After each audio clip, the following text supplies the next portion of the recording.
Capítulo 4. O bem é a religião. O que é verdadeiro, bom e belo, conduz a Deus. Pitágoras. Acordei envolvida ou penetrada de uma leveza estranha, suave, celestial.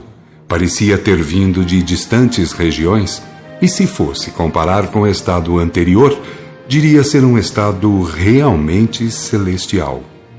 Deram-me para mudar uma roupa cor-de-rosa. Fica-lhe mais de acordo com o estado psíquico. O branco é muito simples, desde que não seja brilhante, e o rosa é mais vibrátil. Você sempre foi bastante ativa e inquieta, nervosa e impulsiva, não é isso? Seja como for, rosa, esta cor me agrada mais. Será um simples caso de simpatia, mas o fato é que o rosa me agrada bastante. Olhando, observei que as roupagens eram de variados tons, havendo gente enfeitada com roupagens de 3 e 4 cores. Perguntando, respondeu-me Rosa as condições de tudo.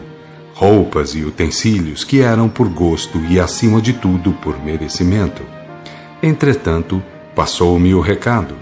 Saiba, Leonor, que você tem 5 dias ao seu dispor para observar o lugar, ler e passear, visitar algumas casas e fazer algumas perguntas.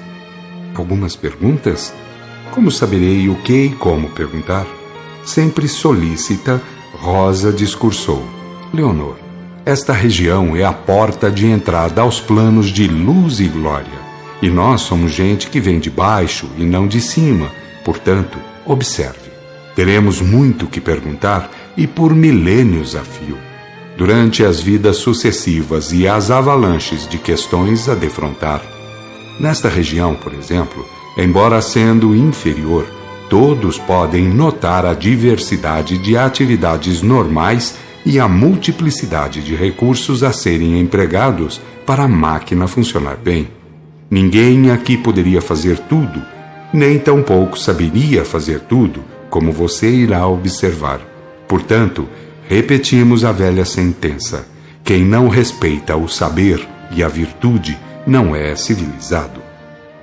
E as perguntas? Indaguei interessada. As perguntas, prosseguiu, você as fará quando achar conveniente. Porém, tenha certeza, muita coisa entrará como experiência própria e muita coisa irá lhe dizer sem que você formule perguntas. Por exemplo, Rosa, você falou em vidas sucessivas. Aí tenho eu por obrigação perguntar, visto como os padres enviavam aos calabouços por muito menos. Abanou a cabeça negativamente, perguntando-me: quem perseguiu, prendeu, judiou e crucificou Cristo? Notou em mim a perplexidade causada pela sua resposta, adiantando: querida irmã Leonor, peça virtude aos virtuosos, verdade aos verdadeiros, conhecimento aos conhecedores e liberdade aos livres. Não cometa a leviandade de confiar em quem fala de Deus ou em seu nome faz gestos e mercâncias. Temos em nós as provas de tantos males derivados das cleresias em geral, que já deveríamos estar imunizados contra tudo isso pela eternidade afora. A verdade, o bem e o bom, repeti com entusiasmo. Encarou-me com aquela singeleza que a caracterizava, completando: na medida de suas possibilidades, saia imitando o Cristo, isto é, procure ir vivendo a lei de Deus. Porque eu te afirmo, Leonor, que ela inteirinha tem aqui aplicação. E quero afirmar que nos mais altos planos da vida, sempre subindo em suas mesmas amplidões, ela é a chave do triunfo. Andando que estávamos, a conversa nos furtou de observar melhor o terreno e as coisas que se passavam. Mas agora Rosa estacou apontando: estamos andando na direção do Vale da Separação. Vale da Separação? Sim, por onde todos chegam aqui. O caminho que você trilhou. Não percebi vale algum. Não percebeu uma luzinha que chegou a falar, Leonor? Sim, assim foi. Muito bem.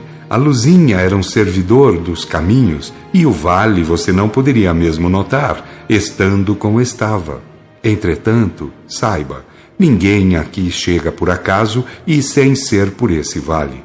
E saiba também que, sem ser um labirinto, ninguém o percorre e atinge os nossos campos já verdejantes e floridos sem ser guiado.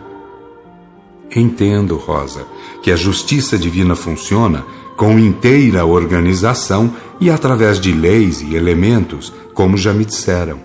Enfim, Deus está em tudo e oferece o merecido a cada um. E para ser assim, os ambientes e as pessoas entram na movimentação dos fatos, até mesmo sem saber. Rosa revelou alegria, dizendo: isto mesmo, vá tirando conclusões por si mesma que valem mais na estrutura do orçamento evolutivo. Gostaria de ver mais nessa direção. É isso possível? Rosa agora voltou amigável gargalhada, adiantando: muito vai ter que agir por esses abismos, fazendo marchar gente que andou semeando trevas e que vive colhendo infernezas, antes que volte à carne. Seu trabalho vai ser por aí mesmo, por um bom tempo, e depois reencarnará. Mas vamos até a saída do vale, e vamos andando, que você não poderá voltar antes de tomar o quarto banho. Antes que eu perguntasse, ela falou: eu sei que tem muito a perguntar, Leonor, e darei as respostas como as possa dar, sempre que possível. Agora, sobre os efeitos do banho, digo que tem a propriedade de tornar mais leve o seu corpo espiritual. É uma espécie de descondensação, ou de mais fluidificação para vir a ter mais saúde e a poder volitar quando quiser. Em todos os casos? Perguntei. Jamais, respondeu afável. Os casos variam de muito, para não dizer ao infinito. Alguns passam meses entre feridas e febres, enquanto outros, como o seu caso, prestam-se a imediatas recuperações. E não faltam os perturbados mentais que vão para outros departamentos. Compreende? Quando chegamos diante da casa, onde recebi a roupa e as primeiras instruções, Rosa me avisou: veja que temos 12 casas alinhadas, com a frente voltada para o vale. E lembre-se de que cada uma oferece uma espécie de ajuda. Você só precisava de uma roupa, mas há outros que precisam de comidas, bebidas, informes jeitosos, palavras de estímulo, fumos, padiolas, etc. Lembre-se de que, se tiveram que viver longos anos nas trevas, também o simples fato de merecer recolhimento significa medida de respeito aos seus usos e costumes normais. Por isso recebem a todos com verdadeira ternura? Inquiri. Ternura, ternura, balbuciou ela enlevada. Que palavra maravilhosa para significar o amor que nós devemos ao trabalho em si e aos irmãos aos quais podemos e devemos ajudar através do trabalho. Depois de breve e meditada pausa, retornou: sim, minha querida irmã, aqui estamos para estender as mãos, para amparar, porque a justiça divina cabe a Deus e não a nós dela dispor. E bem sentimos nós, todos os trabalhadores destes locais, que viemos dos lugares de pranto e ranger dos dentes, que amor é a palavra mágica de que precisamos para, traduzindo-a por ternura, como você disse, convertê-la em vida feliz e esperançosa. Rosa tinha os olhos marejados, os seus grandes olhos verdes e cismadores, e eu tive que lhe perguntar: de que a fiz lembrar, minha amiga? Lamento que fiz. Ela assinalou que não, abanando a bela cabeleira castanho clara, explicando: todos merecem ser tratados com ternura, depois de virem ter as nossas residências e departamentos, mas é muito triste lembrar a chegada daqueles que a vida ou destino fez-nos ligar pelos elos consanguíneos mais íntimos. Estava a lembrar a chegada de minha mãe faz uns 5 anos. Eu só o soube uns 3 meses depois, quando ela já estava muito melhor. E isso devia à ternura de trato daqueles amigos que a receberam e a trataram. São essas atenções, Leonor, que trazemos em nossos corações, fazendo-nos reconhecer que as graças de Deus, com bem pouco esforço, podem ser vazadas por nós, seus filhos ainda pequeninos. Enquanto apontou para um vulto que vinha surgindo das brumas, foi avançando nos conceitos até considerar. Por isso é que compreendo a função missionária de Jesus. É que ninguém é grande fora do amor. E os grandes, de verdade, parece que com bem pouco esforço se convertem em ternura para com seus irmãos menores, ignaros e maldosos. Ela continuou apontando para o vulto negro e vimos, dentro em pouco, que era um homem esfarrapado que mais andava de rastros do que de pé. E como Rosa cruzasse as mãos sobre o peito, entrando em oração, naturalmente em favor do pobre irmão, também fiz o mesmo. Orei com o melhor dos impulsos, lembrando o carinho com que fui recebida, procurando agradecer a Deus por tudo ao ofertar ao pobre irmão aquela rogativa. E senti um estranho movimentar de forças em mim, dentro e fora de mim, que cheguei a me assustar um pouco. Ao terminar a oração, Rosa disse-me: faça sempre assim, ouviu? Como? Agradeça a Deus oferecendo préstimos aos outros, sejam lá de que ordem possam ser, porque assim Ele o deseja. Deus não quer ser adulado, quer ser servido. E como servir a Deus sem ser através da verdade, do bem e do bom? Mas Rosa, como soube o que eu pensei? Como você também virá a saber quando chegar a hora, apontou para o lado das brumas na direção de onde viera surgindo o homem e disse, perguntando: que vê naquela direção? Brumas e mais nada. Mas eu vejo longe através do vale, sabendo onde estão os servidores do vale e o que estão fazendo. Como julga que isso acontece? Faculdades? Perguntei duvidosa. Sim, mas faculdades que estão em todos os filhos de Deus, restando apenas ir-las desenvolvendo. Eu consigo um pouco, mas há irmãos por aqui muito avançados em muitas outras virtudes espirituais. E lembre-se, isto por aqui é lugar de gente muito pequenina em matéria de luzes e glórias espirituais. Chegou-se a mim, colocou-me o polegar entre os dois olhos e disse-me: vá pensando em ver, em penetrar nas brumas, em estar lá dentro delas. Primeiro, senti uma carga de força que me fez estremecer toda.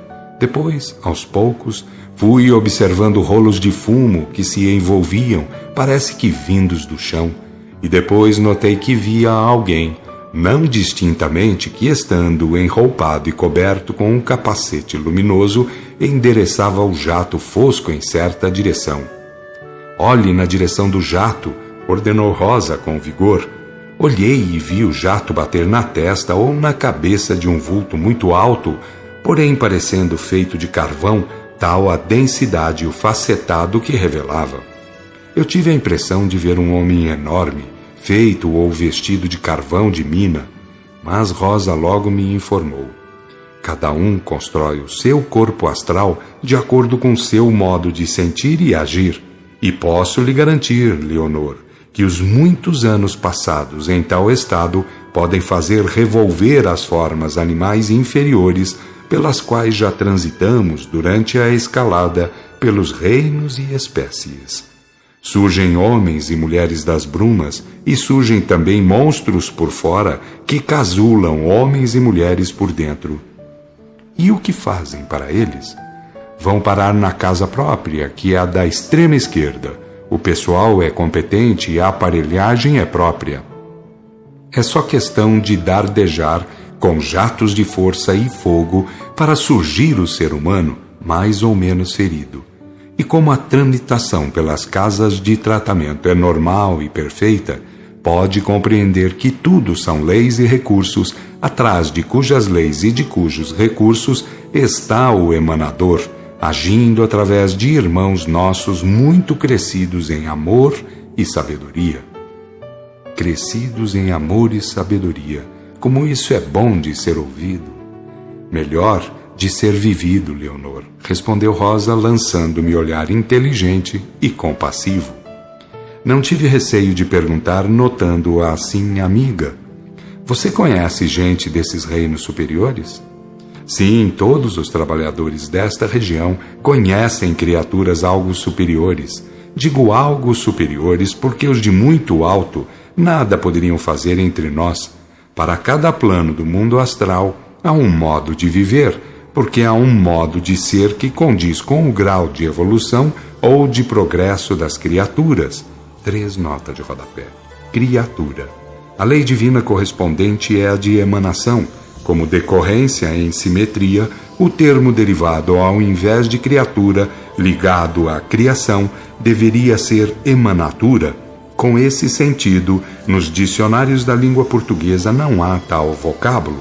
Assim, tudo leva a crer é um neologismo que futuramente poderá vir a ser naturalmente adotado por nossos filólogos, tão logo a lei em tela passe a ser conhecida ao cair no domínio público. Fim de nota.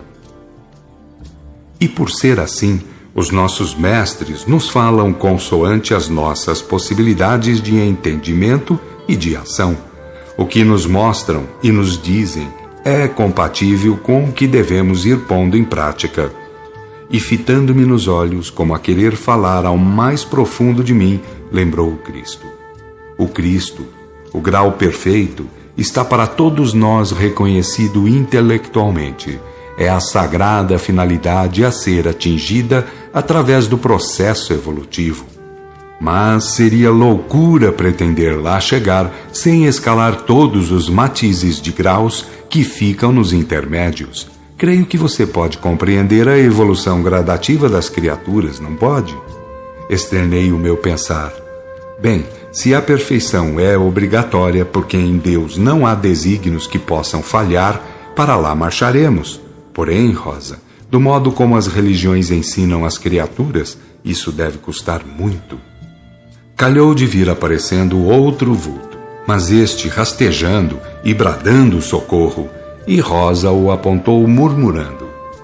Observe, Leonor, o que fazem os falsos ensinos religiosos. Em lugar de mandar viver a verdade e a virtude, para que o Cristo interno se realize segundo a divina modelagem do Cristo externo, o que fazem é mandar dobrar os joelhos diante de seus donos e dos simulacros que os engordam. E o resultado, observe bem, aí está demonstrado nesse pobre irmão, que bem representa a humanidade ludibriada pelos religiosismos. Atrás do irmão rastejante estava um vulto envolvido em grossos panos e cobertos por um capacete muito esquisito. Foi para ele que Rosa apontou, explicando. O irmão rastejante não sabe que está sendo socorrido, por isso clama por socorro. Entretanto, guiado pelas projeções do trabalhador, lá vai na direção da casa que lhe compete. E tome nota, alguém já recebeu o aviso, estando de prontidão para o receber do melhor modo. Gostaria de ver isso de perto para ir aprendendo, roguei. Então vamos para lá, anuiu Rosa satisfeita. E assim que iniciamos a marcha, acentuou. É muito bom que você tenha vontades felizes, isso nos auxiliará a ministrar ensinos, compreende? E fomos seguindo de perto o homem que rastejava, desejando ardentemente que chegasse o mais depressa à casa na direção da qual estava indo. Tendo em mim as marcas de duríssimas tormentas, parecia que me sentia nele, tendo nisso uma das grandes razões para lhe desejar o melhor possível. A caminhada foi um tanto demorada e dolorosa, cheia de exclamações da parte do homem rastejante. Ele parecia estar fugindo de alguém, pois olhava de quando em quando para trás, arremetendo após um impetuoso impulso para a frente. Notando isso, perguntei a Rosa, tendo ela respondido. Em tais estados, lembre-se, a criatura pode estar vendo coisas criadas pela sua mentalização. Não vê o que há, mas aquilo que criou pela ideoplastia. Note que ele não vê o trabalhador nem a nós tampouco, enquanto vê ou julga ver perseguidores ou fantasmas, etc. A certa distância da casa objetivada, o trabalhador parou. fitando-o com o máximo de atenção depois de tirar o capacete. E Rosa convidou-me. Vamos ter uma prosa com o irmão trabalhador, enquanto o outro chega perto da casa e alguém lhe vem ao encontro. Estivemos conversando uns 5 minutos, diremos, com o trabalhador, e ele nos disse ser aquele um dia fraco de trabalho. Poucos vinham do abismo, poucos estavam atingindo as fronteiras de luz e de socorro. Era um homem alto e trabalhador, enorme mesmo, de fala grossa e potente, um trovão me parecia. Seu semblante refletia a dureza de seu olhar, uma dose de energia bastante grande. Diria que era alguém treinado para mandar mentalmente e que assim fora treinado pelo simples fato de ser isso nele natural. Estava talhado para a coisa, funcionava no terreno certo. Após a breve conversa, disse ter mais 2 horas ou medidas de tempo a tirar antes de ser substituído. E lá se foi, bruma adentro, a cata de trabalho para dele tirar os proveitos normais progressivos. Quando meteu o capacete na cabeça enorme, reparei que tinha na frente um pedaço de metal ou uma pedra polida, sendo dali que devia sair o tal jato de luz ou força. Tendo perguntado a Rosa sobre a questão, respondeu-me: não sou forte nisso, mas pode estar certa de que o pensamento do trabalhador é a chave do êxito. Tenho observado, Leonor, que tudo por aqui depende do pensamento que emitimos. Existem elementos e aparelhos, mas é necessário pensar certo e forte para conseguir o desejado. E sabemos que quanto mais para os altos planos, tanto mais a mente dirige tudo. Estávamos andando na direção do irmão rastejador, que se avizinhava da casa que lhe competia, a fim de receber os primeiros socorros, quando Rosa apontou: veja lá adiante, à esquerda, o que acontece.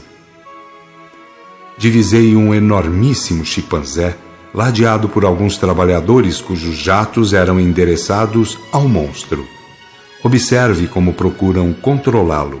Pense também quanto trabalho dá aos socorristas e considere que atrás de tudo estão a lei de equilíbrio e a máquina judiciária, agindo em conjunto para que tudo atinja seus objetivos. Perfeita organização, exclamei. Muito bem, perfeita organização. E resumindo tudo para indicar a todos os filhos de Deus o sentido moral da vida, sem o qual não se atinge o amor. Se alguém quisesse dar explicações ao porquê de tudo, teria que reduzir tudo a 3 fatores: origem divina, processo evolutivo e sagrada finalidade. 2 homens saíram da casa assim que o irmão rastejante dela se avizinhou, equipados de uma padiola verde, bem verde, parecendo de madeira pintada. Trataram de colocar o pobre irmão sobre ela, sem falar, embora ele, todo desajeitado, continuasse a pedir socorro. Entramos na casa e Rosa nos apresentou, e as 2 irmãs também, e pude observar as roupas do homem, esfareladas e lamacentas, mas onde se via que era uma sotaina, e clamava socorro contra os demônios que o perseguiam. Olhe bem para ele, ordenou Rosa, com muito vigor. Estremeci porque era o padre Marcial, que tinha os olhos saltados, revelando estar em grande perturbação. Direi que era o retrato do pavor, apenas isso. Mas o meu susto logo passou, porque Rosa sentenciou: Leonor, nós temos a grande via dentro de nós mesmos. Ela vai para baixo e para cima, sendo que cada um se movimenta pelas suas obras, nada mais. Quem se estabelece na consciência da verdade encara tudo com inteira prudência, porque sabe que em Deus não há erro. Apenas observe bem, agirá sempre na certeza de que não existem mistérios nem milagres, porque tudo é regido por leis e elementos. Assim observada, ponderei. Outra vez, Rosa, vem à tona a questão religiosa. Ela me tolheu a fala afirmando: é uma questão de verdade e não de religião. Minha querida irmã, é para a frente e para o alto o sentido da vida, não é para baixo e para trás. Vamos encarar a questão pelo prisma do Cristo, que dentro de alguns tempos começará a ser realmente conhecido e imitado. Vamos deixar as superstições e as idolatrias para trás, que outros tempos estão sendo avisados pelos nossos instrutores. Agora foi minha vez de interrompê-la. Que tempos, Rosa? Com acentuada penetração nas coisas do porvir, esclareceu. Estamos sendo avisados de acontecimentos futuros grandiosos. Nossos irmãos de pouco mais alto, quando nos visitam, dizem de acontecimentos futuros maravilhosos, pois falam na restauração da doutrina deixada pelo Cristo. Dizem que vultos de escol estão encarnando seguidamente para este fim. E também salientam que estamos nós mais perto da crosta, muito iremos ter o que fazer, porque outros departamentos irão sendo instalados quando for hora, para o desempenho de funções que ainda não conhecemos. E os nossos chefes, talvez mais avisados, vivem demonstrando umas alvíceras indefiníveis, parece que prevendo uma renovação do mundo, a volta do Cristo ou de alguém que fale por ele. Neste ponto estacou, olhou-me bem e balbuciou. Bem, irmã, isto me parece ser o que dizem. Eu também gostaria que isto acontecesse. Afinal de contas, Jesus não pode ter sido o que dizem. Os religiosos, os donos de religiões, essa droga que anda envenenando as gentes, remetendo essa pobre gente aos infernos, de onde se sai desse jeito. Cismou, colocou as duas mãos sobre o peito e completou. Ora, ora, de onde viemos todos nós? Com quem aprendemos a errar? Em virtude de que crimes praticados passamos dezenas de anos nos abismos? E o que fazemos militando nestes lugares inferiores, senão curtir o atraso que os falsários religiosos nos impingiram? Enquanto Rosa terminava o seu veemente protesto contra as patifarias que andaram e andam passando por religião na terra, o homem dementado dava entrada em uma sala ampla, bem arejada, profusamente enfeitada com folhagens e flores, conduzido, é claro, pelos padioleiros. Que belo o enfeite desta sala, exclamei. Quantas flores! Rosa explicou-me solícita. Aqui não valem como enfeite, e sim como terapêutica. Preste atenção no que vai pelo chão. Vi que a padiola fora colocada sobre uma corredeira de madeira toda gradeada. Parecia uma mesa toda furada e muito longa, porém baixinha, de uns 25 centímetros de altura no máximo. E foi ali que ataram, com padiola e tudo o mais, o pobre irmão. Eu ia perguntar, mas Rosa fez sinal de silêncio, assinalando também que procurasse ver tudo com muita atenção.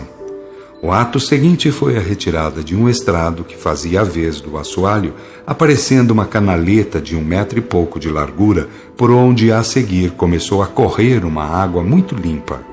Depois vieram mais 4 irmãos que davam a impressão de sadios lutadores, dado que ostentavam possante envergadura física. Colocaram-se todos ao lado do irmão dementado, como que aguardando ordens. E foi o que aconteceu, porque a mais autorizada irmã a seguir comandou: vamos todos estender as mãos na direção do irmão, porém vamos dividir as forças, metade para cada lado. Rosa me aconselhou: faça como os outros, apenas que tudo sairá bem. Ora, foi o que fiz, estendendo as 2 mãos na direção de Padre Marcial, que foi como os outros fizeram. Roguemos ao Senhor, ordenou a irmã, em benefício deste irmão, que se faça a sua divina vontade. Dentro em pouco, as coisas se foram mudando, porque uma neblina densa, porém de aromatizada intensidade, se formou, envolvendo a todos, mas de preferência ao irmão Marcial. E reparei que tudo vinha de cima, caindo sobre ele, ou passando por ele, caindo após na canaleta, mas agora com feias cores, um visgo repugnante que não cheirava nada bem. E aquela batalha durou um bom tempo, Digo batalha porque, estando o pobre irmão agora a queixar-se muito, dele emanavam nuvens negras que pareciam lutar contra a densa e cheirosa neblina que vinha de cima, empurrando tudo para dentro da canaleta. Mais perto, comandou a irmã, e nos achegamos, ficando com as palmas das mãos sobre o padre Marcial, que parecia cair em prostração. Nossas mãos estavam a uns 30 centímetros de altura, tendo eu visto perfeitamente que delas saíam uns raios de luz, não sendo, porém, iguais de pessoa para pessoa e de dedo para dedo. Mais baixo, tornou a irmã, e puseram as mãos sobre ele, que agora dormia. Entretanto, a neblina caía com liberdade agora, sem encontrar oposição em nuvens negras. Também o visgo se foi diminuindo, começando a correr dentro em pouco água limpa pela canaleta. Terminado, determinou a irmã. Uma vez livres, Rosa perguntou-me: gostou de auxiliar? Gostei, mas ele ficará dormindo? Rosa indicou o movimento e disse: olha e entenda, porque ele será levado para a sala ao lado, onde deverá ficar até que acorde normalmente. De fato, estavam-no desatando, e onde o colocaram uma mesa pintada de verde com abas levantadas foi também coberta de folhagens e flores, ficando o padre Marcial completamente coberto, mergulhado em flores e folhas. Sairá dali liberto? Perguntei. Complexa pergunta, exclamou Rosa, abrindo muito os olhos. Por quê? Ela pensou um pouco para depois responder. Primeiro, que ele talvez fique sujeito a muitas aplicações como estas. Segundo, que a cura do corpo astral não significa redenção de faltas. Terceiro, que a verdadeira libertação só se atinge pela cristificação. Creio que entendi, tentei explicar. Rosa adiantou-se. Bem, você irá entendendo aos poucos, mas faço questão de salientar que o problema da libertação total só se consegue pela vitória sobre a lei das reencarnações obrigatórias, só depois de atingir o grau crístico. Entendeu? Quer dizer que agora ele terá que sarar do corpo astral, nada mais. Embora sarando por fora, ficará com as marcas registradas por dentro. O corpo astral é todo escamado ou fibroso e as registrações ali ficarão para serem desfeitas no curso das provas e expiações. Quem cria é que deve modificar, ninguém podendo fazer por ele a modificação. A lei de harmonia é perfeita e a justiça divina é simples. Não entende quem não quer. Quando terá ou teremos que fazer as modificações? Resumindo, Leonor, o nosso corpo astral terá que vir a ser luz divina, ou como é o chamado segundo estado de Deus. Eis como já são os espíritos cristificados. Eis como seremos todos, porque os desígnios de Deus não falham. Pouco importa perguntar onde, como ou quando, porque da lei de Deus ninguém escapará. Se quiser saber das ferramentas a usar, digo que são duas, porque elas contêm todas as demais: amor e sabedoria. Ali findou a prosa, porque Rosa tinha outros compromissos em vista. Despedimo-nos de todos que se mostraram gentis em extremo, fazendo questão de oferecer os seus respectivos préstimos.